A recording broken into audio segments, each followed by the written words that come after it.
जवानी वो उन्माद है जिसमें चाहे तो एक इंसान खुद को जला ले या फिर दुनिया को फतेह कर ले।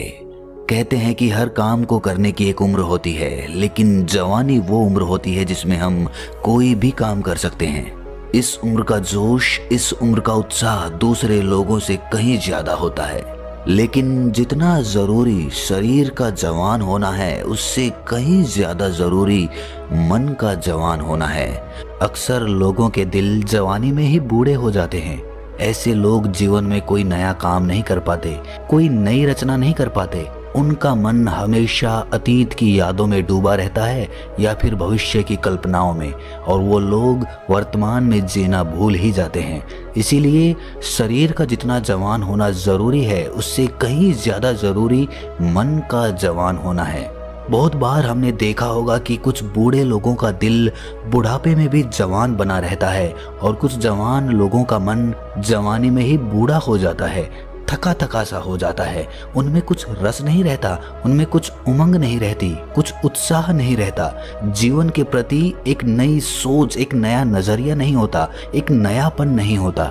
और यकीन मानिए, अगर आपका मन जवान नहीं है तो आप जीवन में ज्यादा कुछ हासिल नहीं कर पाएंगे। आप बहुत जल्दी हार मान जाएंगे और जीवन में कभी भी कामयाब नहीं हो पाएंगे। जीवन में 18 से लेकर 35 साल की उम्र तक सबसे जरूरी समय होता है। इसी समय में एक आदमी अपना भविष्य बनाता है और इसी समय में दूसरा आदमी अपनी जिंदगी बर्बाद कर लेता है। अगर आप इस समय का सही से इस्तेमाल करना सीख जाएं, तो आपकी बाकी की पूरी जिंदगी बड़े आराम से कटेगी। लेकिन अगर आपने इसी समय को बर्बाद कर दिया, यानी कि 35 साल की उम्र तक आपने यूं ही बर्बाद कर दिए, तो आप पूरी जिंदगी दुखी रहने वाले हो। तो इस अंतराल का एक मनुष्य को कैसे सही उपयोग करना चाहिए, 18 से लेकर 35 साल तक एक आदमी को कैसी दिनचर्या जीनी चाहिए ताकि वो अपनी बाकी की जिंदगी खुशी खुशी बिता सके, आज इस बोध कहानी के माध्यम से हम इसी पर चर्चा करने वाले हैं। इससे पहले कि आप इस कहानी में खो जाएं, इस चैनल को सब्सक्राइब जरूर कर लें। तो चलिए कहानी शुरू करते हैं। अक्सर युवा लोग अपने माँ बाप की बात नहीं समझते हैं। उन्हें लगता है कि वो पुराने ख्यालात के हैं, उनसे ज्यादा तो मैं जानता हूँ।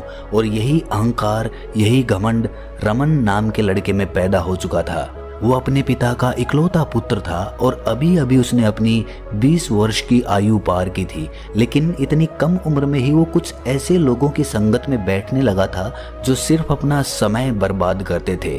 इधर उधर की बातें जिनसे उनका कोई प्रयोजन नहीं था, कोई लाभ नहीं होना था, बस दिन भर इन्हीं बातों के गप्पे मारा करते थे।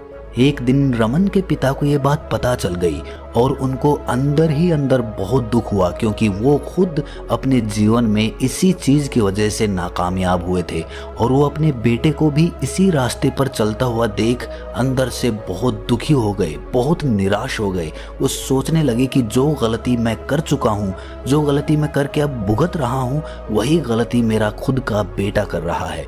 मैं उसे किस प्रकार रोकूं, किस प्रकार समझाऊं कि यही समय होता है। अगर ये समय बर्बाद कर दिया तो जीवन भर रोते रहोगे, जीवन भर किल्लत में जियोगे, जीवन भर तुम परेशान रहोगे, अपने परिवार का भरण पोषण भी तुम ढंग से नहीं कर पाओगे। ये बात वो कैसे समझाता, ये उसे समझ में नहीं आ रहा था। वो खुद बहुत ज्यादा पढ़ा लिखा नहीं था, इसीलिए उसे पता था कि वो खुद उसको कभी समझा नहीं पाएगा। इसीलिए वो अपने बेटे को लेकर एक महात्मा के पास पहुंच जाते हैं। महात्मा को प्रणाम करते हुए वो उन्हें सारी परिस्थिति बयां कर देते हैं। उनकी बातें सुनने के बाद महात्मा एक नज़र रमन पर डालते हैं और मुस्कुराते हुए कहने लगते हैं कि इंसान का सबसे कीमती समय यही होता है। 18 से लेकर 35 साल की उम्र का समय एक पूरे जीवन को निर्धारित करने वाला समय होता है। यही समय होता है जब वो अपने आगामी जीवन की नींव रखता है। और जो बालक इस समय की कद्र नहीं करता, समय उसकी कद्र नहीं करता। आज नहीं तो कल तुम्हें भी ये एहसास हो ही जाएगा।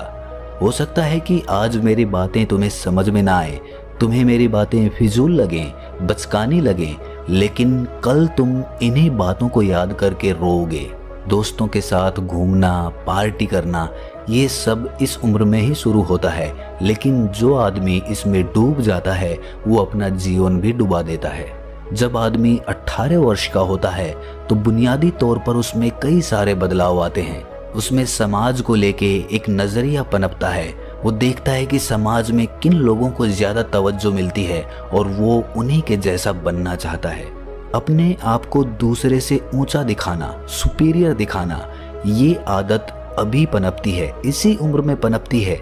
आपको लगता है कि दूसरे बच्चों की तरह आपकी भी पूछ हो, आपके भी आसपास लोग मंडराएं, आपके भी नए नए दोस्त बने, और ये सारी चीजें आपके मन में इस प्रकार घर कर जाती है कि आप उसके लिए कुछ भी करने को तैयार हो जाते हो। आप दूसरे लोगों की अटेंशन पाने के लिए वो काम भी करने लगते हो जो आप करना नहीं चाहते, क्योंकि आप दूसरे लोगों के बीच फेमस होना चाहते हो। आप चाहते हो कि लोग आपके जाने के बाद आपकी चर्चाएं करें। आप खुद सोचिए, पढ़ाई करने वाले की तरफ हम कितने आकर्षित होते हैं। हम उन्हीं लोगों की तरफ आकर्षित होते हैं जो हमें मजा दिलाए, पैसे खर्च करे, बेफिजूल की चीजों पर बहस करे, चर्चाएं करे, जिसके पास लड़कियां मंडराती हो, ऐसे लड़के की तरफ ही तो हम आकर्षित होते हैं। कभी सोचा है आपने कि हम विद्यालय में तो पढ़ाई करने के लिए जाते हैं, तो हमारी दोस्ती पढ़ाई करने वालों से होनी चाहिए, लेकिन हमारी दोस्ती, हमारा मन किन की तरफ आकर्षित होता है? इन्हीं लोगों की तरफ जो फिजूल में अपना समय बर्बाद करते हैं। और जब आप ऐसे लोगों की संगत में पड़ जाते हो तो आप अपना भी समय बर्बाद करने लगते हो। आपको पता नहीं चलता, लेकिन धीरे धीरे आप पतन की ओर चलने लगते हो, और कुछ समय बाद ये आपकी आदत बन जाती है। आपकी आदत बन जाती है कि आप लोगों से घिरे हुए रहें। आप हमेशा ये चाहेंगे कि मेरे बारे में चर्चाएं हों, और उसके लिए आप कुछ भी करने को तैयार होंगे। इसीलिए जवानी का ये पहला कदम आपको बर्बादी की तरफ लेकर जाता है। हो सकता है कि जो लड़का आज आपकी उम्र में फेमस हो, प्रसिद्ध हो, दूसरों में जिसकी पूछ हो, वही लड़का आगे चलकर नाकामयाब रहे, और जो लड़का आज पढ़ाई कर रहा है वो आगे कामयाब बन जाए। लेकिन हम दूरदर्शी नहीं होते, हम तो आज का ही सोचते हैं। आज कौन कितना फेमस है, कितना प्रसिद्ध है, हमें उसी बात से फर्क पड़ता है। लेकिन अगर आपको अपने जीवन में कामयाब होना है तो आपको दूरदर्शी होना ही पड़ेगा। आपको सोचना होगा कि अगर आप आज मेहनत नहीं करेंगे तो कल आपका क्या होगा, आपको कैसा कॉलेज मिलेगा, आगे आप क्या पढ़ाई करेंगे। अगर आज आप इन बातों पर विचार कर लेते हैं तो यकीन मानिए आप आज से ही अपना समय बर्बाद करना छोड़ देंगे। इसके बाद जब आप मेहनत करके कॉलेज में पहुंचते हैं तो कॉलेज की जिंदगी स्कूल की जिंदगी से बिल्कुल अलग होती है। वहां पर आपको नए नए लोग मिलते हैं। आपका चीजों को देखने का नजरिया धीरे धीरे विकसित होने लगता है। हर कोई चाहता है कि अगर वो कॉलेज में जाए तो थोड़ा एंजॉय करे, थोड़ा मजा ले, जिंदगी को थोड़ा समझे, और इसमें कुछ बुरा भी नहीं है। जिंदगी को जानना भी उतना ही जरूरी है जितना पढ़ाई करना। अगर हम सिर्फ पढ़ाई करते रह जाएंगे और जिंदगी के बारे में हम बिल्कुल कोरे पन्ने की तरह रहेंगे तो हम जीवन की गहराइयों को कभी नहीं समझ पाएंगे। इसीलिए जब आप किसी कॉलेज में दाखिला लेते हैं तो पढ़ाई के साथ साथ कुछ एक्स्ट्रा स्किल्स डेवलप करो, अपना पैशन ढूंढो। ये देखो कि पढ़ाई के अलावा तुम्हें क्या करने में ज्यादा मजा आता है, और सही मायने में यही समय होता है अपनी कोई भी एक एक्स्ट्रा स्किल डेवलप करने का। हो सकता है आपको गाने का शौक हो सकता है आपको खेलने का शौक हो, तो कॉलेज का समय आप इधर उधर बर्बाद करने की बजाय, बेफिजूल की चीजों में मजा लेने की बजाय आप अपनी स्किल पर काम कर सकते हैं। आप एक नई चीज सीख सकते हैं। पढ़ाई तो आपकी चलती ही रहेगी, लेकिन कॉलेज में पढ़ाई का इतना दबाव नहीं रहता, इसीलिए आदमी तरह तरह के गलत काम सीख जाता है। मदिरा पान करना, धूम्रपान करना, ये सारी आदतें ज्यादातर कॉलेज में ही पनपती हैं। लेकिन अगर आपकी सोच और नजरिया बिल्कुल स्पष्ट है कि आपको क्या करना है, आपको एक नई स्किल डेवलप करनी है, आपको जिस चीज में मजा आता है आपको उसी चीज को और ज्यादा निखारना है, तो आप अपना समय अपने आप को बर्बाद करने की बजाय एक नई चीज सीखने में लगा दोगे। और यही एक आदमी की सबसे बड़ी समझदारी होती है। जो आदमी जहर को भी दवा बनाकर इस्तेमाल करना जानता है वो जीवन में कभी भी धोखा नहीं खाएगा। अपने बुरे समय में भी वो कुछ ना कुछ अच्छा तो जरूर ढूंढ लेगा। इसी समय में आप अपनी जवानी के चरम पर होते हैं। हम हो या आप हो या कोई भी हो, इस उम्र में लड़कियों के प्रति आदमी आकर्षित होता ही होता है।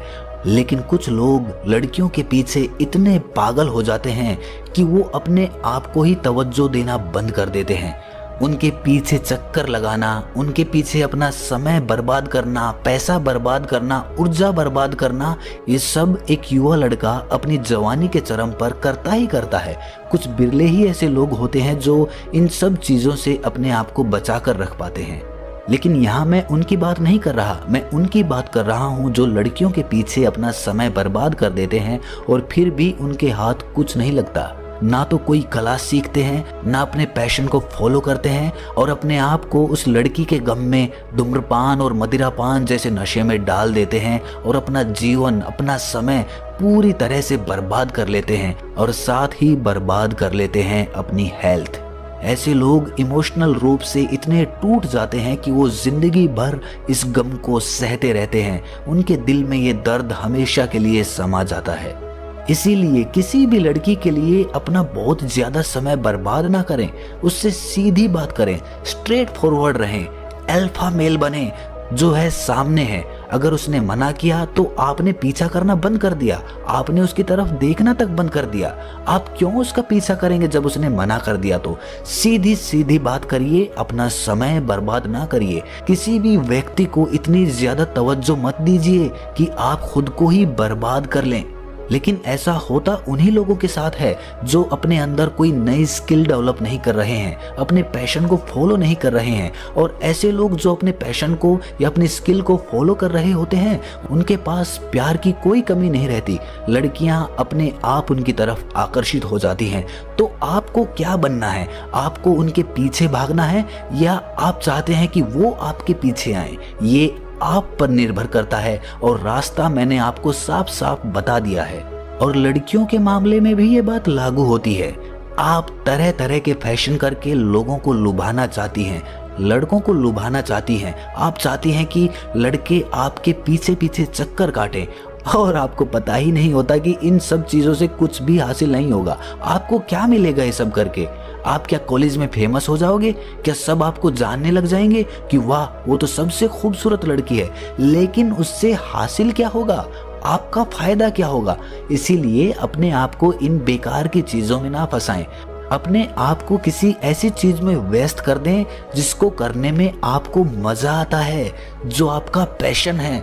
ये दोनों के लिए लागू होता है, लड़के हों चाहे लड़कियां हों, दोनों ही अपना समय बर्बाद कर देते हैं और बाद में पछताते हैं कि उन्होंने कोई नई स्किल, कोई नया काम नहीं सीखा। पढ़ाई तो सभी करते हैं, लेकिन जो समझदार होते हैं वो पढ़ाई के साथ साथ कुछ ऐसी भी चीज़ सीख लेते हैं, कुछ ऐसी स्किल डेवलप कर लेते हैं जो उनके आगे चलकर बहुत काम आती है। अब कॉलेज से निकलने के बाद जाहिर है आप नौकरी करेंगे, आप जॉब करेंगे, लेकिन अगर सिर्फ आप जॉब के सहारे रहेंगे तो आप उम्र भर, जिंदगी भर नौकरी करते रह जाएंगे। लेकिन अगर आपने अपने समय का सदुपयोग करते हुए कोई स्किल डेवलप कर ली होती, कोई कला सीख ली होती, तो वही कला आपको आगे चलकर अपनी नौकरी से निजात दिला सकती थी। आप क्या चाहते हैं? आप जिंदगी भर नौकरी करना चाहते हैं, जॉब करना चाहते हैं, या फिर कुछ ऐसी स्किल डेवलप करना चाहते हैं जो आपको एक आसान जिंदगी दे, एक आसान जरिया दे पैसे कमाने का, अपनी आमदनी बढ़ाने का? और यही आपकी पैसिव इनकम होगी, यही आपकी वो इनकम होगी जो आप कम मेहनत करके आसानी से हासिल कर सकते हो। तो जो स्किल आपने कॉलेज में सीखी थी वो आज आपके काम आ रही होगी। कितने ही कामयाब लोग हमने देखे होंगे जो सिर्फ अपनी स्किल को फॉलो करते हुए, अपने पैशन को फॉलो करते हुए जिंदगी में कामयाब बने। वो सिर्फ अपनी पढ़ाई के सहारे नहीं रहे। अगर वो अपनी पढ़ाई के सहारे रहे होते तो आज भी वो किसी की नौकरी कर रहे होते, कहीं पर जॉब कर रहे होते। लेकिन उन्होंने अपने कॉलेज के समय का सदुपयोग किया, उसमें कोई स्किल डेवलप की और वही स्किल उनका करियर बन गई, उनका जीवन बन गई। और यकीन मानिए, अगर आप इतने सिंपल रूल्स फॉलो करते हैं तो जिंदगी में आप बहुत ही कामयाब होने वाले हैं। अगर आपने 35 साल की उम्र तक ये काम कर लिए हैं तो बाकी की बची हुई पूरी जिंदगी, यानी कि तकरीबन 50-60 साल आप बड़े ही आनंद से जिएंगे। आपको जीवन में वो परेशानियां नहीं झेलनी पड़ेगी जो आपके माता पिता ने झेली होंगी। जीवन को बदल देने वाली महात्मा जी की ये बातें जब रमन ने सुनी तो उसकी समझ में आ गया कि जीवन उसको किस प्रकार जीना है। अगर आप भी इन बातों को समझ चुके हैं तो इस वीडियो को लाइक ज़रूर कर दें और इस चैनल को सब्सक्राइब ज़रूर कर लें। अगर इसके बाद भी आपका कोई सवाल है तो आप कमेंट सेक्शन में पूछ सकते हैं। तो मिलते हैं किसी अगली कहानी में, तब तक